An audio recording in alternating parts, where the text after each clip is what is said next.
Assalamu alaikum warahmatullahi wabarakatuh. Hope you're doing well. So I came across this as I was scrolling, getting my news updates.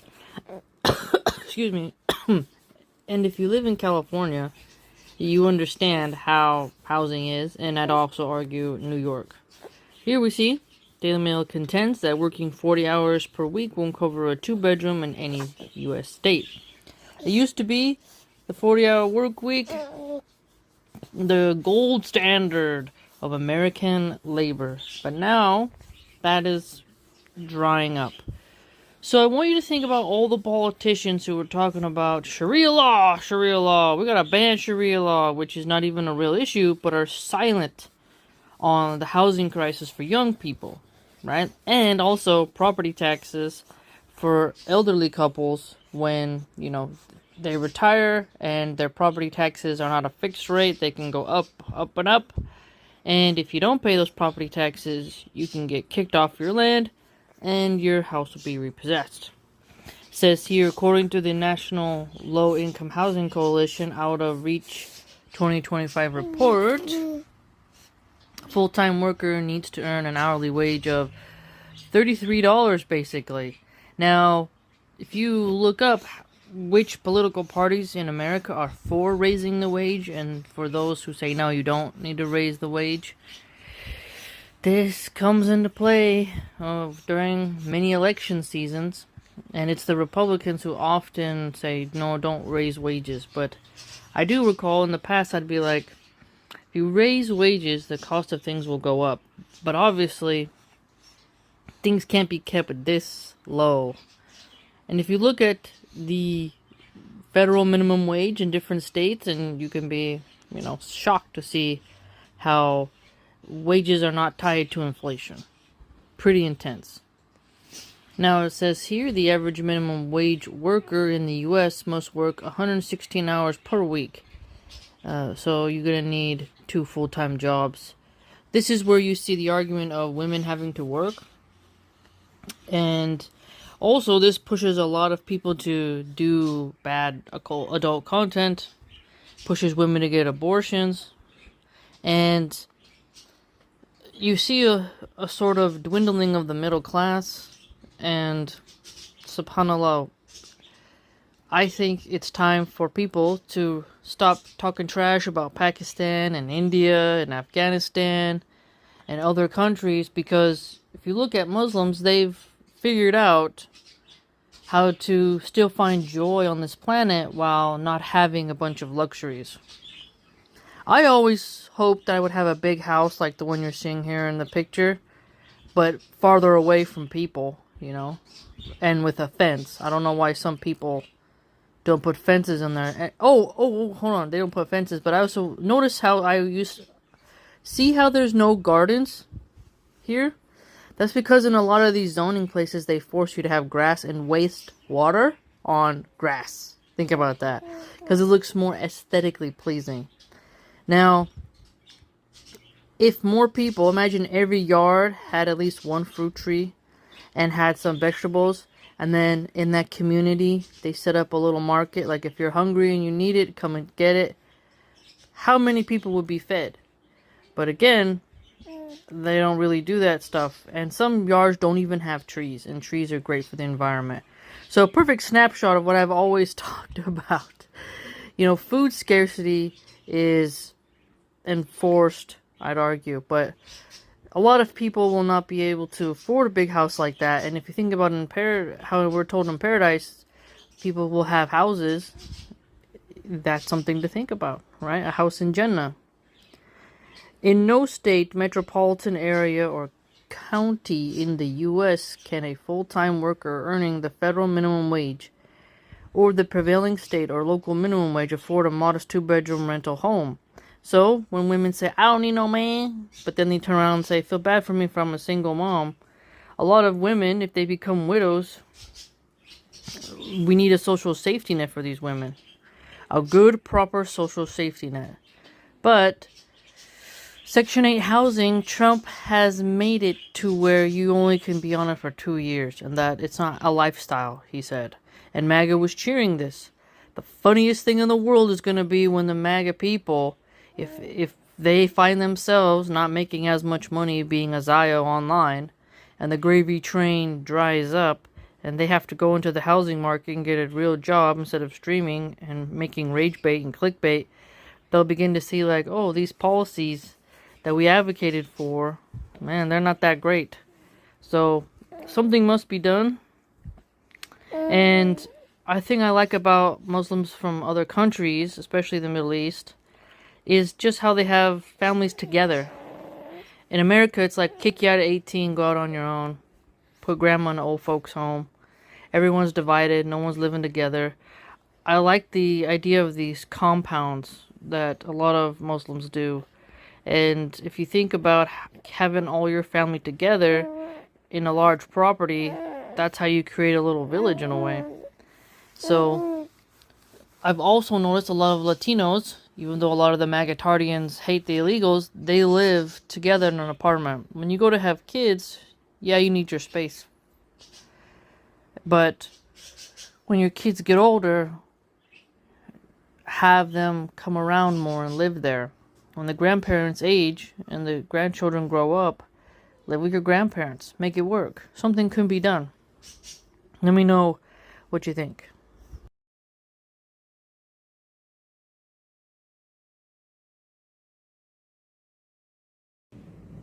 So here we see how Alabama is doing, and they're not doing so well in a lot of areas. I mean, no one can say that Alabama is doing better than California, okay? So when you have a politician from Alabama whining about Sharia law and focusing on Sharia law instead of his state's local issues, you can see he's not intelligent and he's not wise. And he needs to focus more on looking at the mirror instead of finger pointing at others, right? So notice here, there's a low vacancy rate. Alabama's home vacancy rate is 1.2%, indicating a tight market and an ongoing shortage of available housing. Mixed trends while buyers are ramping up construction, especially for multifamily units in cities like Birmingham, Alabama.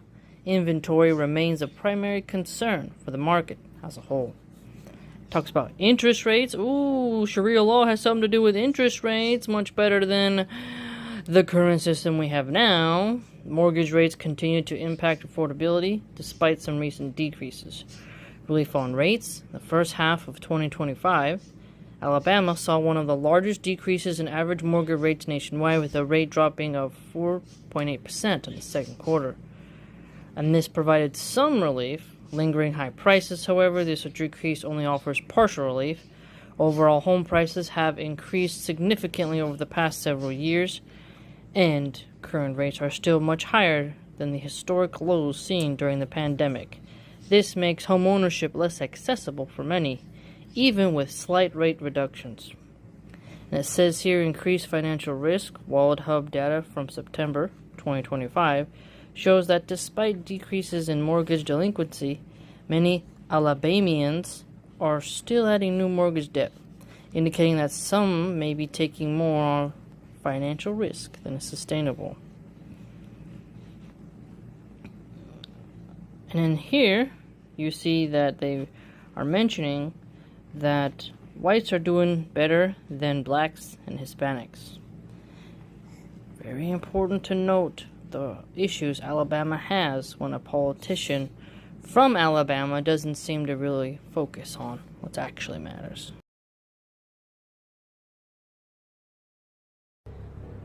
So what are some top problems in Alabama? Let's check it out. Healthcare access and affordability. So it says here, Alabama ranks near the bottom nationally in healthcare outcomes, with a life expectancy of just 72 years, below the U.S. average. So, Alabama, you got a low life expectancy. How about the coach? Work on that. And several disparities in rural areas, like the Black Belt region. Key issues include Medicaid expansion stalemate.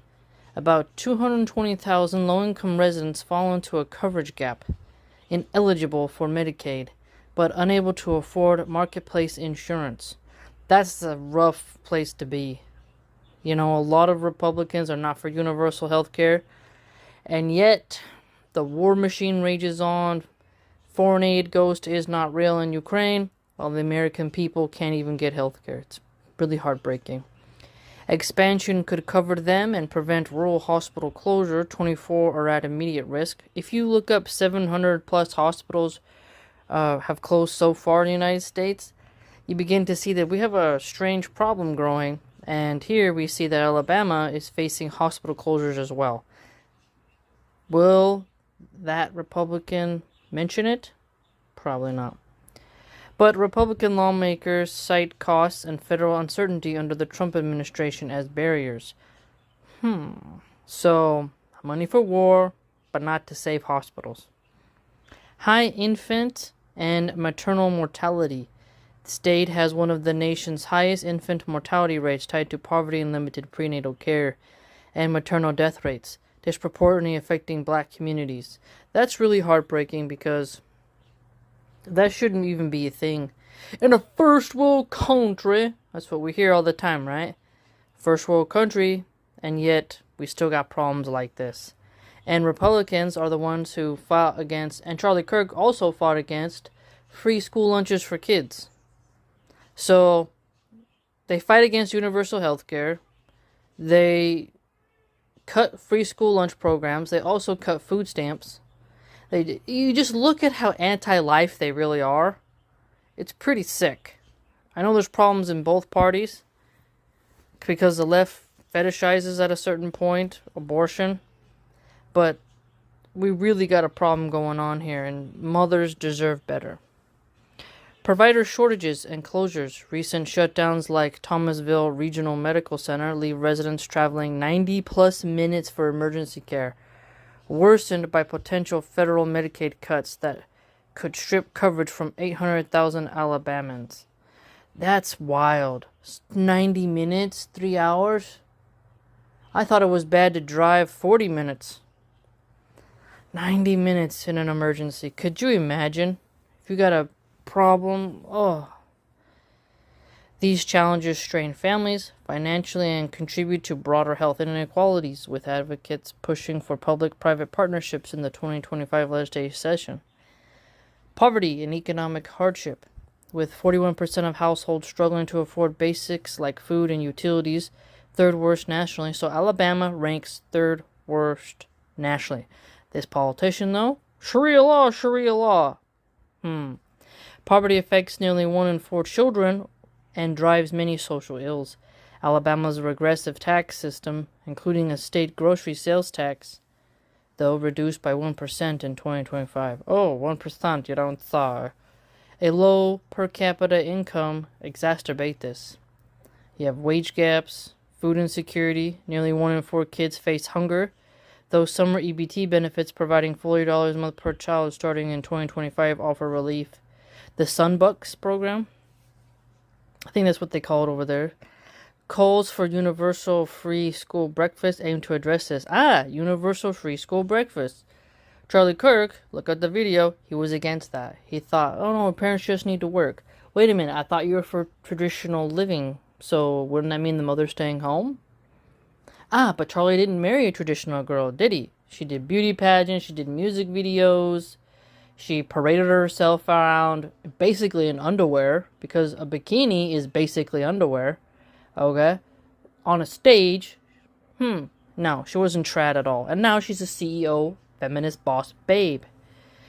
And filthy rich. Yet now she will not stay home with her kids. Now she wants to be all about that corporate life. But I digress. Regional disparities. Rural areas see population decline and job losses, while urban centers like Huntsville thrive on aerospace but face federal funding threats. NASA cuts. Now, prison overcrowding. Let's see this.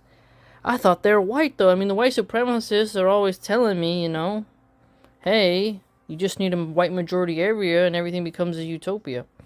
Alabama's prisons are a national crisis. Facilities operate at 200% capacity with rampant violence. Wait a minute. I thought immigrants were the only ones who do violence. I thought Americans, especially in the southern areas where there's all these Christians, that they'd be all loving-doving in prison. What are you talking about? Well, this is unheard of. understaffing 1/3 the needed guards, and inhumane conditions as exposed in the 2025 HBO documentary The Alabama Solution. Ooh, I should watch that. The state has spent $53 million in recent years on lawsuits over abuse and excessive force. Oh, but we have to worry about the fighters in Palestine executing spies. But we don't focus on things prison guards do in America. There was a video clip going around by the Zios where I don't know the true context, but there was some fighters and they were eliminating the spies and traitors who helped the Israelis to kidnap and torture other Palestinians. And they used that as an excuse to say, now look, the Palestinians are not they're not loving people, they're violent, they're bad. But it would be great if politicians and the American people in general could look at what's happening in our own backyard. So here we see that Alabama's prisons, well, there's some work that needs to be done. Violence and neglect. Murders, R-wording, starvation, and guard cover-ups are common with little accountability. R-wording, that's scary. Over-reliance on incarceration, one of the highest U.S. rates tied to poverty and racial disparities. Alabama has the highest per capita African-American population incarceration. I didn't know that. Tough on crime policies ignore root causes like addiction and mental health.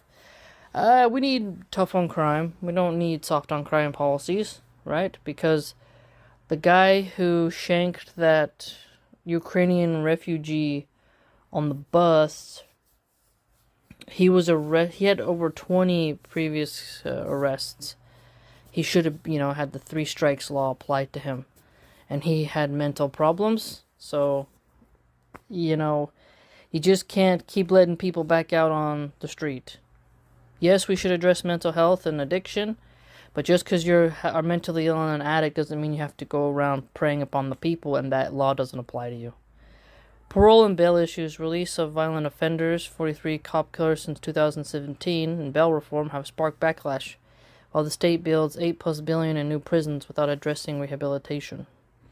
Let's see the education sector.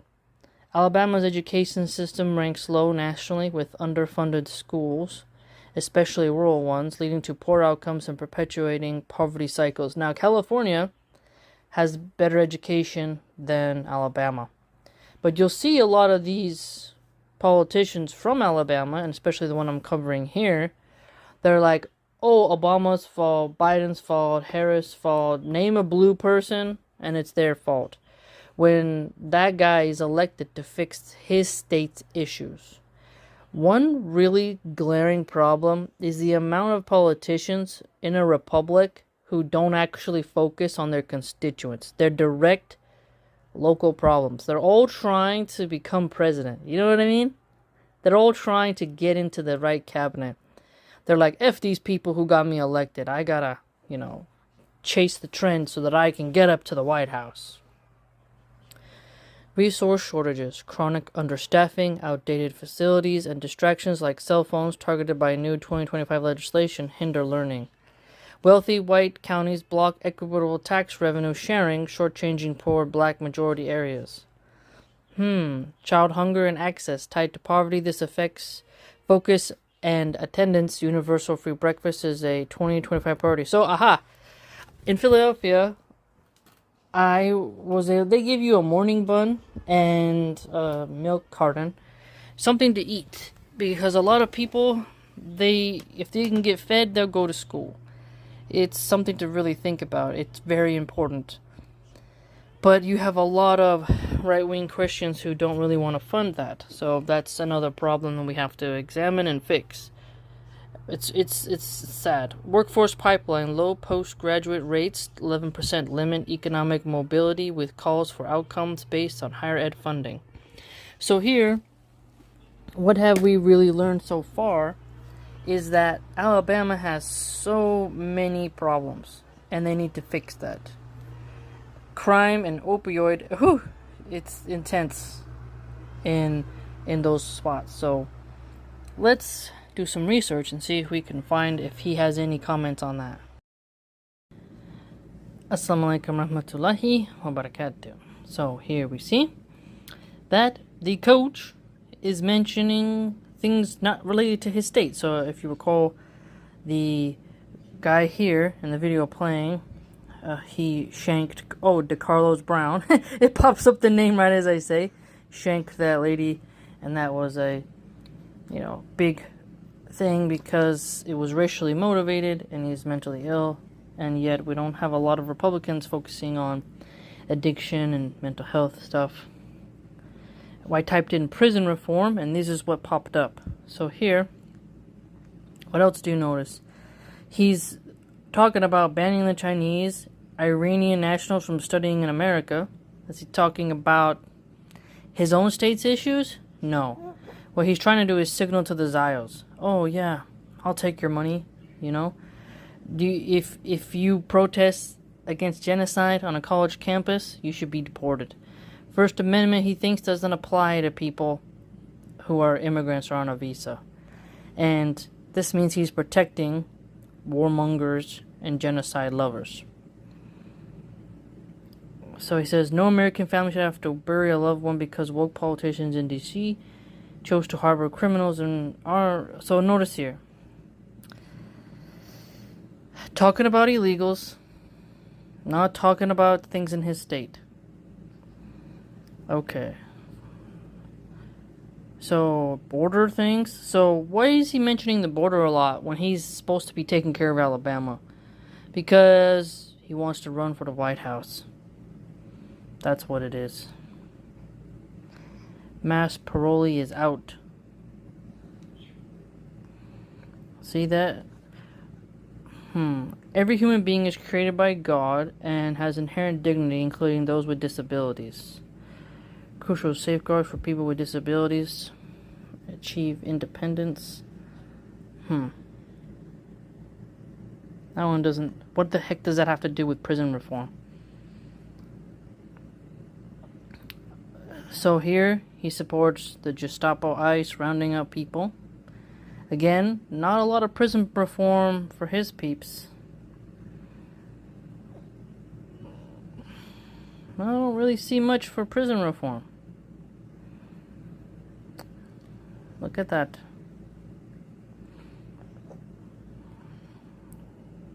U.S. Senator, Alabama. Look at that. The trans stuff, which is trendy. Again, nothing is showing up. Not a whole lot of stuff. Look at that. That's it. Nothing about prison reform. Nothing at all. Now, pollution is a rising issue, and politicians often don't focus on it because it's not as trendy. But that is increasing cancer rates and disease rates, which is a threat to national security when you think about it. Because the more sick people you have, you're going to run into a very serious problem. Okay, a land that's polluted can't grow much from its soil. So Black Warrior Riverkeeper Organization notes here that the tributaries are facing substantial pollution threats, including dams, coal mining, coal bed methane extraction, quarries, industrial discharges, sewage, industrial chicken farms. Now remember, you see people talk about, ban halal, do this, anything to attack Muslims. Industrial chicken farms, what is that? AKA factory farming. So we need to have more pasture-raised, humane certified organizations opening up and allow people to have more backyard chickens. Clear-cutting, irresponsible development, and road building, urban stormwater runoff, and more. The Alabama Department of Environmental Management's tendency to turn a blind eye to these problems poses other major threat to the river and those who rely on it. The public. Black Warrior Riverkeeper advocates for cleaner water, serving the needs of over 1 million people through 17 Alabama counties. Our Riverkeeper Patrol program helps address certain major problems. Among these issues listed below. So here, Lots of problems going down. He hasn't mentioned anything about pollution. Southern Environmental Law Center writes, Alabamians want clean water, not coal ash pollution. For decades, coal ash at Plant Bari has tainted groundwater with high levels of arsenic and other pollutants. Abby Brown's short walk to a microphone in Montgomery, Alabama hotel conference room was a culmination of years of frustration, fear, and doubt. After a long fight, the seemingly impossible was happening. She would personally tell members of the U.S. Environmental Protection Agency why Alabama utilities should move toxic coal ash from the banks of rivers across her state. So here you can see that people are getting tired. They want clean water. Will politicians serve them, or are they all worried about going for the White House?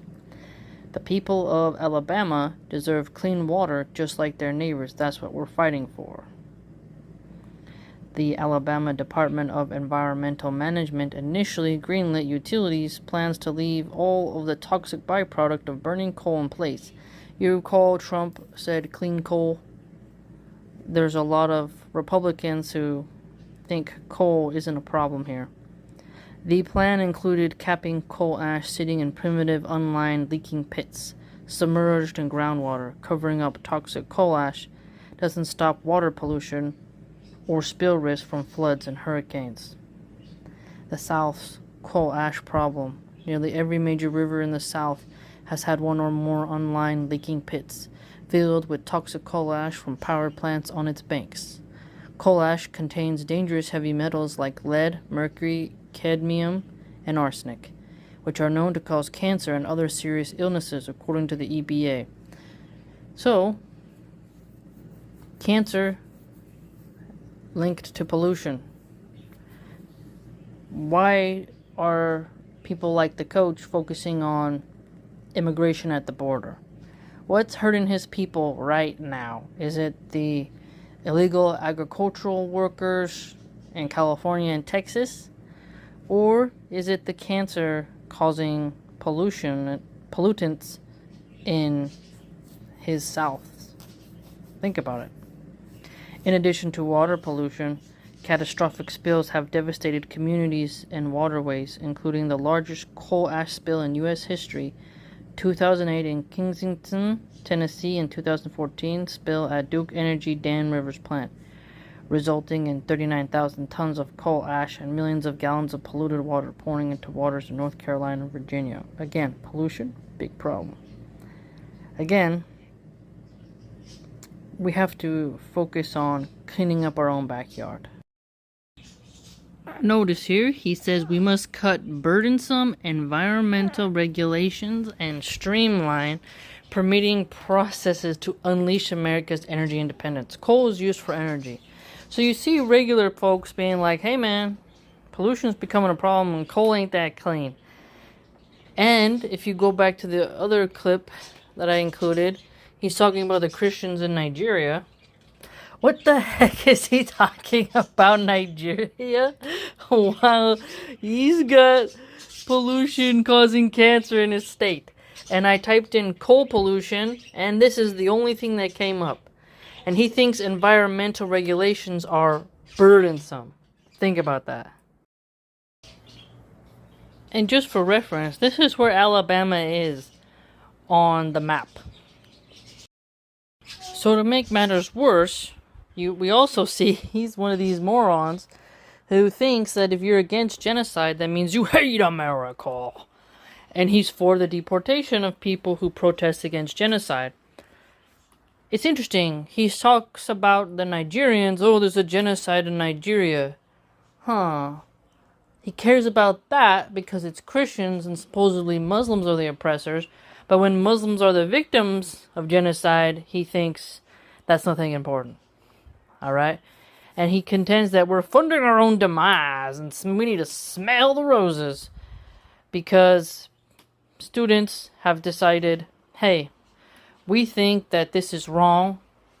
And we want America to stop buying weapons that harm children and decimate an area so vast as Palestine. Just So much destruction if you look at the videos. So again, he's on the payroll of the Zios. Alabama gets an overall rating of C- for their infrastructure. So that's not good, and you would think that he would focus more on that.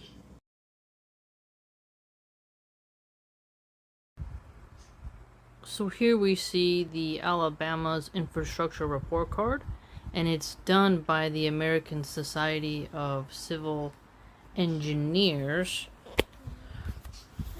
Let's go down here to aviation, which gets a grade of C, not really good. Aviation, Alabama's 80 publicly owned airports have access capacity for connecting people and goods to their local, national, and global areas. According to a 2020 condition inspection report, less than half of Alabama's airports require multiple types of minor maintenance, while only 17% have other condition-related needs, such as lighting, marking, and/or pavement distress. The 2020 Alabama Statewide Airport System Plan, ALSASP, completed by the Alabama Department of Transportation, showed a system-wide 10-year development need of $1.34 billion. However, at current funding levels, an annual funding deficit of $67.6 million exists. In order to maintain the state's 145 million square feet of pavement, promote economic impact, maintain public safety, and implement the recommendations from the ALSASP. So it needs appropriate funding. So just notice how the money doesn't really get to where it needs to go. Look at what these senators are talking about online. It should be an insult to the people of Alabama that a politician would be focusing on something like Sharia law, and Muslims are almost non-existent in Alabama, according to data. They're not even 10% of the population. And yet, he's not saying anything about aviation. Let's check out bridges. C+. Bridges. Alabama is home to nearly 16,000 bridges. Of these, 41% are rated in good condition, 54% are in fair condition, and 3.8 are in poor condition. So, good condition, alright, you gotta maintain that, but you still get a C+. The portion of poor rated bridges has seen significant state-level improvement, decreasing from more than 8.6% in 2015, and currently much better than the national average of 7.5%. However, more than 2,200 of Alabama's bridges are restricted to carry loads less than their legal weight limit. Notice that.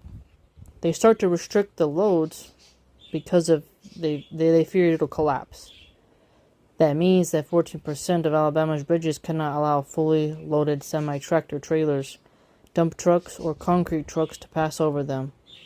This affects the state's freight movement, restricting industry supply chain operations, making a meaningful impact to these challenges. The Alabama legislature passed the Rebuild Alabama Act in 2019, which provides an additional 10 cents per gallon to the state fuel tax to help close the funding gap. So every solution is always tax. We don't like my socialisms, but then let's put some taxes. However, still faces a 10-year annual funding shortfall of $113 million for addressing the state's future needs in bridge program funding. Let's go to drinking water. C-. In Alabama, 576 permitted public water systems provide safe and reliable drinking water. The challenge currently facing Alabama's public water systems is that the infrastructure, including water, mains, tanks, plants, and pumps, was built between the 1870s and 1980s. 1870s.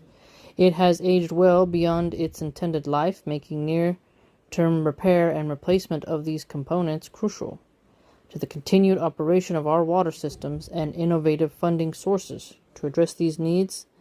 So here you can see that they got to invest in more asset management systems better technologies, and, well, they gotta get going.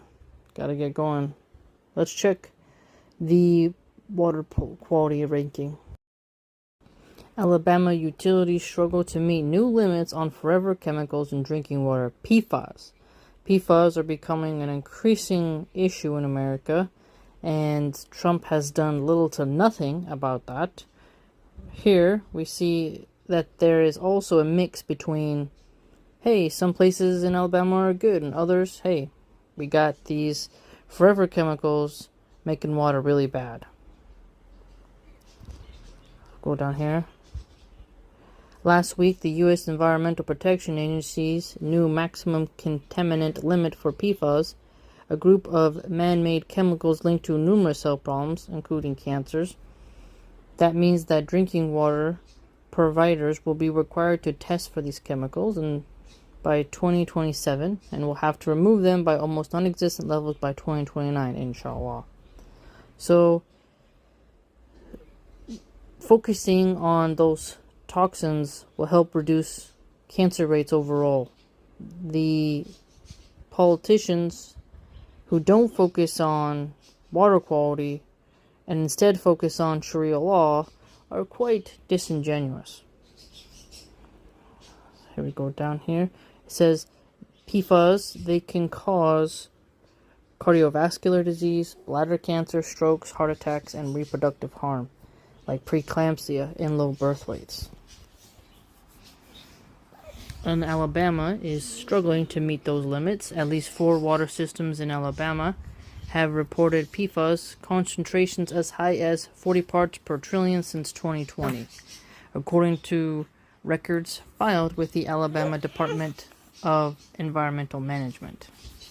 So again, here we see that we have to make it better. And this politician should focus more on fixing those water problems.